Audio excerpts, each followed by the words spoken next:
Մենք գրավոր բացած ենք հայցում դերակատանի կազմում կրկված դատավորներից պարոնակչին Քնտերի կապված է նրա կողմություն դոցով կայացված որոշման կապված նա հաստատ ներկայացնում։ Ոնց մենք իրական դոցով դատանի կազմում ներգրաված է նաև դատավոր Աչե Մարգարյանը, ով հանդիսացել է նաև գերաշնորհ Տեր Միքայել arczepiskopos Հաճապանյանի նկատմամբ սկզբնական կալանքի կիրառելու մասին Երևան քաղաքի հանրապետության դատարանի կողմից 2020 թվականի հունիսի 28-ին կայացված որոշման դեմ ներկայացած հանդիպումների բողոք քննած բացառել։ Ինչի վերաբերյալ է 2020 թվականի հունիսի 30-ին կայացել է բողոքի մասին որոշում։ Իհարկե վստահ որ հասկանալի է որ մենք այս մասը չենք դիմել, որ ամենը քննել է։ Մենք լավ հասկանում ենք որ սա չի հանդիսանում բացառումին, բայց խնդիրը որոշման բովանդակությունն է, որ նախագահ ու դատավոր Աչե Մարգարյանը իր դիրքորոշումը արտահայտել եւ դրանից ելնելով նա ես վկայակոչեմ եվրոպական դատանի դիրքորոշումները, օրինակ տեսակ ընդդեմ Բելգիայի գործով եւ այլ գործերով միեդի դիրքորոշումը ընդհանրապես արման հետեւյալ ներողություն բացացեն լրություն տալի Եվրոպական դատանի դիրքորոշումը ընդհանրապես հետեւյալն է, որ եթե դատանը նախքան վերջնական որոշումը հայտնել է կարծիք, որը կանխորոշում է գործի ելքը կամ կասկածի տակ է բնական աչառությունը, ապա նա պարտավոր է դիմացակ հայտնել։ Հիմա տեսեք, մի քիչ կուզում տամ, որ հաստատել որ հետո բովանդակությունը ավելի բարձր է։ Այդ որոշման մեջ պարոն Աչե Մարգարյանը անդրադարձել է այնպիսի հանգամանքների եւ գնահատականների այնպիսի հանգամանքներ, որոնք հիմա մենք վիճակում ենք։ Վերաքննիչ բողոքում ուղիղ առաջ քաշած հարցերից են դրանք, օրինակ երկին անգամ դարձած կապված խնդիրը որ մենք բարձրացնում ենք, այդ որոշման արդենից դիրքորոշում հայտնել է, եւ հիմա չի կարող դրանից տարբերել դիրքորոշում հայտնել։ Հիմա ավելի բացերով խոսում։ Իհարկե պաշտպանության կողմը հստակ գիտակցում է, որ բացառապես այս փաստը որոշում կայացնելու օրենքի համաձայն բացառություն չի հանդիսանում։ Ուստի պաշտպանության կողմը բացառಕ հայտնում է դատավոր Մարգարյանի կանխատեսությունը հիմնավորում է իր կողմից կայացած որոշման մեջ արդենից հայտած այնպիսի դիրքորոշումները, որոնք ներկայումս վիճակվում են վերաքննիչ դատարանում եւ որոնց վերաբերյալ դատավոր Մարգարյանը կրկին որոշում պետք է կայացնի։ Այլ կերպ ասած, քանի որ Աչե Մարգարյանը ուսում վերաքննիչ բողոքի հիմքերի եւ հիմնավորումների վերաբերյալ արդենից նախապես դիրքորոշում է հայտնել իր կողմից նախկինում կայացած որոշման, ուստի նա չի կարողացնում բողոքի ծրության ընթացքում իր նախկինում հայտնել դիրքորոշումը արտահայտել դիրքորոշում հայտնել։ Առնվազն սա ողջամիտ ենթադրություն եւ կասկած է։ Առավել ևս որ խոսքը գնում է քրեական հետապնդումը բացառող մասին, որը եթե ներկայումս վերաքննիչ դատարանի հիմնավոր ապա կասկածի տակ կդրվի նաև Աչե Մարգարյանի կողմից դեռևս 2020 թվականի հունիսի 30-ին կայացած որոշման իրավաչափությունն է, քանզի եթե այդ նույն քրեական հետապնդումը բացառող հանգամանքը այն ժամանակ էլ հաշվարկել է, ապա Միքայել Սրբազանի կալանքները չէր կարող օրինական լինել։ Հետևաբար արկան ողջամիտ կասկածներ, որ Աչե Մարգարյանը վեր նշած պայմանավորված ներկայումս ուսում վերաքննիչ բողոքի հիմքերի, փաստերի ու հիմնավորումների կապակցությամբ պետք է նույն դիրքորոշումը արտահայտել։ Այժմ ներկայացնենք կոնկրետ փաստեր։ Մասնավորապես, ուսում վերաքննիչ բողոքի հիմքը բաժնում հստակ նշել ենք, որ առաջին այցեն դատանի կողմից թույլ տված դատական սխալներից մեկը հենց կրկին անգամ դատվելու սկզբունքի սխալ մեկնաբանումը։ Սա կոնկրետ հարց է, որին դատանը վերաքննիչ պետք է քննարկի եւ պատասխանի։ Բողոքի 2.4 կետը վերաբերում է հենց կրկին անգամ դատվելու սկզբունքի խախտմանը եւ դրա հիմնավորումներին։ Մասնավորապես, առաջին այցեն դատարանը իր դատարանությունում այս մասով նշել է հետեւյալը.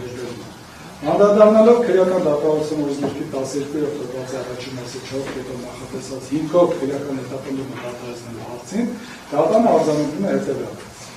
Օրենսգրքի 12 հոդվածի առաջին մասի 4 կետի համաձայն քրեական հետապնդումը ենթակա դատարանության օրենքնամերում չասեմ, նշված նորմի տարածի մեկնաբանությունից դասում է, որ քրեական վարույթ չնախաձեռնելու արձանագրությունը օրենսգիրքը չի դիտարկել քրեական հետապնդումը բացառող որոշումների շարքում։ Սա առաջին այցն է։ Հիմա մենք սա վիճակում ենք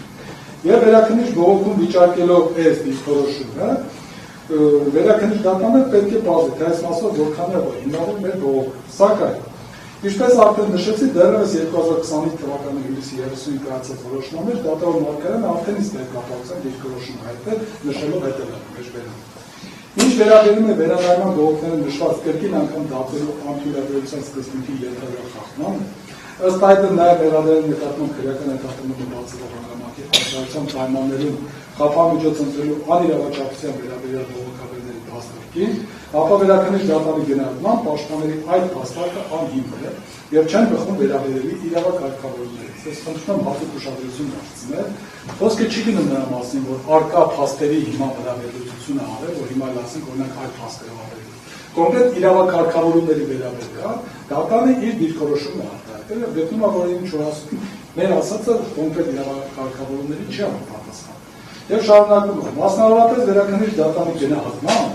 կրկին դատվելու անթույլատրելիությունը ամրագրած քրեական դատարանցի 25-րդ օրվանի բովանդակությունից բխում է,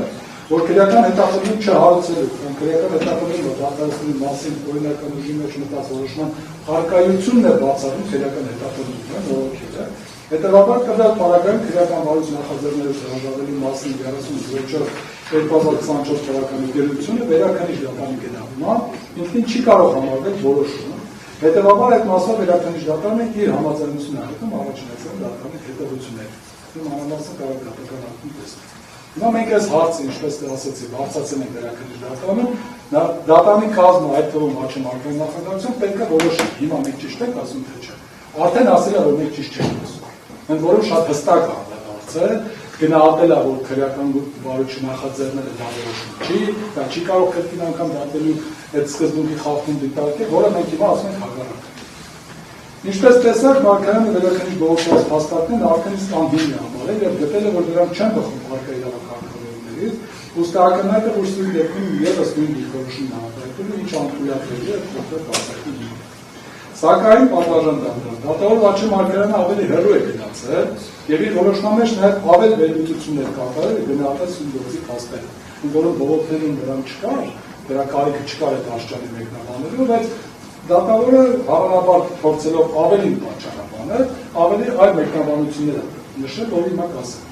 Ուրեմն մեջբերում, այստեղ առանցքային է երկու հարց։ Ընդգծում, արդյոք նույնն է դատախազության գրության մեջ նշված 2023 թվականի սեպտեմբերի 26-ի Facebook.com կայքում հրապարակված ռազմական շահաշրջում պետք է արի թե չէ Հայաստանի Ֆեդերալական Էրմենստան Աջապանյան վերտարության տեսանյութի բովանդակությունը եւ սույն լոկոն մեղադրանքի բովանդակությունը։ Ինքը այս հարցը բարձրացրել է ու պատասխանել է։ Հիմա մենք այս հարցներն ենք բարձրացնում, ասում ենք տեսեք, այն ինչ որ մի անգամ էս կոնկրետ հոդվածի մասին որ ասում է, դա կրկին անգամ նույնն է բովանդակությունները, մեղադրանքը եւ նա որովը վարի չի նախաձեռնել։ Հիմա գնահատական է տվել, որ այսօր նորից պետք է գնահատական։ Երկրորդը, որ հարցը բարձրացնում, արդյոք ժամանակին պատշաճ ուսումնասիրվել է 2023 թվականի սեպտեմբերի 26-ի Facebook.com կայքում հրապարակված ռազմական հրաշագիր պետք է արվի, թե չէ Հայաստանի Ֆեդերալական Էրմենստան վերտարության խոսքը։ Այս երկու հարցերի դրական պատասխանների դեպքում անվերապահորեն բախվելու են կրկին անգամ կարգելուց դատանի մեջբերում։ Հիմա եթե այսօր է դրական պատասխանի, բանալու է, որ այո, կրկին անգամ դատելու սկզբունքի խախտում է։ Հիմա մենք կարող ենք օբյեկտիվորեն ենթադրել, որ մի անգամ արդեն ասել է, որ չէ, այսօր էլ ասելու չէ։ Այսինքն արդենից նախապես կարծիք հայտնել։ Այսինքն վերաքննիչ դատանի առաջ նշված առաջան քաշած նշված հարցերն ենք բարձրացրել մենք, որոնց վերաբերել իր դեռևս 2025 թվականի հունիսի 30-ին կայացած որոշման մեջ դատավոր Վաչե Մարգարյանը նշել է հետևյալը՝ ներդրում։ Վերաքննիչ դատանը հարկ է համարել փաստել, որ Գևորգ Միքայել Աջապանյանի կողմից 2023 թվականի սեպտեմբերի 26-ին տրված հարցազրույցի եւ 2024 թվականի փետրվարի 3-ին տրված հարցազրույցի ընթացքում հնչեցած կոչերը բովանդակային առումով ունեն որոշակի տարբերություններ։ Արդեն գնահատել է, որ դրանք տարբեր են։ Մասնավորապես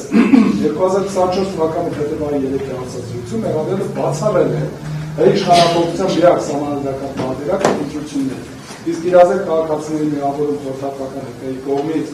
25/04/24 թվականի հաղորդումը տրվել է 2023 թվականի սեպտեմբերի 26-ի հարցազրույցի մասով, մինչդեռ Գևորգ Միքայել Աջապանյանի նկատմամբ հանրային քրեական կարգավորվել 2024 թվականի փետրվարի 3-ին, ապա նաև հունիսի 21-ից զանգվածային լրատվության ներկայացուցիչներին տված հարցազրույցների ընթացքում իշխանություն զավթերին ուղղված հրապարակային կոչեր հնչեցնել։ Կրկին, ինչպես տեսան, դատավոր Վաչե Մարգարյանը վերաքննիչ բողոքում բարձրացած այս հարցերին արդյունից բացասական պատասխան է տվել, ուստի ակնհայտ է, որ սույն դեպքում ևս նույն դիրքորոշումն է արտահայտելու, ինչը կրկին անթույլատրելի է կրկին կոնկրետ բացառում։ Պատվաժանական, ինչպես գիտեք, գործը քննող դատանը պետք է բավարարի կոնվենցիայի 6 հոդվածի առաջին մասի անկախ եւ անաչափ կոնվենցիոն բաժնի։ Ինչ վերաբերում է առաջարության տալին, ապա առաջարության բացակայությունը կամ արկայությունը ստուգում է երկու տարբեր չափանիշներով, սուբյեկտիվ եւ օբյեկտիվ կարգավորության չափանիշներով։ Եթե առաջինը վերաբերում է դատավորի անձնական վարքագծին, որը կարող է դատավորության մասնակցին ու ստեղծել տպավորություն, որ դատավորը անվճար չէ, ապա երկրորդը օբյեկտիվ կանխիկալության տեստը ենթադրում է, որ այն ժամանակ, երբ որոշում է կայացող տվյալ դեպքում առկա է որևէ կոնկրետ դատավորի մոտ անձնականության բացակայության մասով մտաբախություն ունենալու որևէ իրավաչափին, ապա անձի տեսակետը կարևոր է, բայց ոչ որոշիչ այն հանգամանքը, թե արդյոք այդ մտաբախությունը կարող է հանրվել օբյեկտիվորեն արտահայտել։ Հիմա նորից մեր առջև օրենսդիրը եվրոպական դատան, եվրոպական դատան երբեք խնդիր չեն դրել, որ 100% վստահությամբ ձեզ ապացուցենք, որ օրինակ նախագծի մեջ գտնվող դատավոր Վաչե Մարկարյանը չի լինելու անկողմնական։ Դրա խնդիրը մենք չունենք։ Մենք ձեզ տալիս ենք օբյեկտիվ փաստ, ասում ենք, որ այն ինչ որ այսօր պետք է քննարկենք, արդեն քննարկել է, կարծիք հայտնել, միևնույն էլ ասում է, եթե միջև վերջնական որոշում կայացնել արդեն իսկ կարծիք հայտնել, հա, ուրեմն պարտավոր է այլընտրանքներ չի թողում երկրը։ Հիմա այս իրավիճակում ակնհայտ է, որ ինքը չի կարող լինել կոնկրետ այս գործող անկողմնական դատարան եւ իր հայտնած կարծիքը իրեն կաշկանդել։ Ուստի վերը նշվածից ելնելով է բացակայք հայտնում դատավոր Վաչե Մարկարյանը, խնդրում ենք այն բավարարել։ Միջնորդություն տալիս են դրական տեսք։ Շնորհակալություն, միշտ դիրքորոշում կա, միշտ դրության կազմություն։ Ասագետքային իրավիճակ է եւ սրան իրականում չի ազատացնել չի կարող։ Արտաշան դատարան։ Իհարկե ինքը գիտեք ինչ է կանելու, մենք էլ գիտենք ինչ է կանելու, բայց գալու իրական արտադրության ժամանակը ես վստահ եմ, որ այդպես է լինելու։ Միանում եմ գործընկերոջս բացառքի միջնորդությանը եւ խնդրում բացառք։ Շնորհակալություն, խնդրեմ բաղ։